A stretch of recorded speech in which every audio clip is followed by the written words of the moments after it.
Build Right is an information campaign initiated by Ducut Company, Inc., targeting the low-income households in peri-urban areas like Toledo City.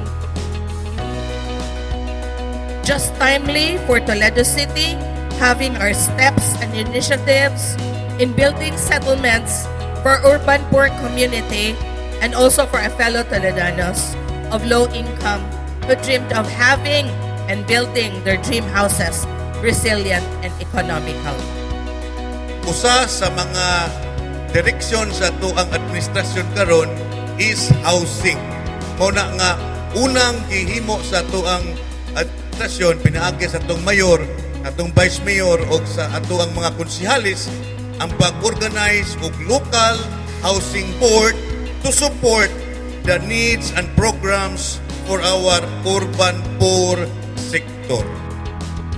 Unsa man gyud ni ang Build Right, as Ma'am Perlesa have said, kani mo ipaagi unsaon nato pagtukod sa atong panimalay nga una resilient likod,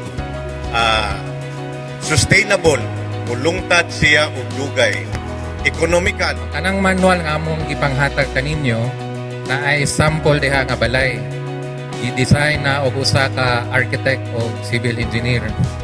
Bisan unsa ato itukod, mabalay ka, ma-extension sa balay, magkural ka sa balay o bisan unsa nga struktura, kinahanglan ta molukat o building permit sa OBO. Moni ang steps, ang sunod-sunod nga pagtukod.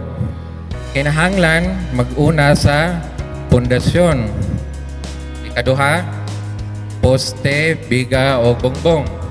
Ikatulo, atok. Ikaupat, plumbing o electrical. Ikalima, finishing.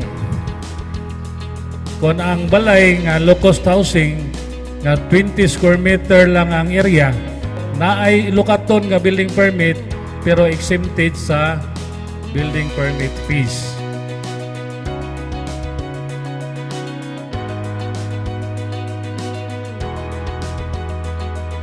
Yes, importante kayo para sa amo, labi na kami nga mga urban poor sector, tungod kay naami advokasya nga kinahanglan nga makaangkon gyud og luna diin panimalay nga lig-on og affordable, sustainable.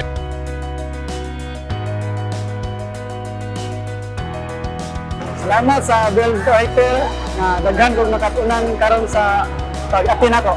Build Right!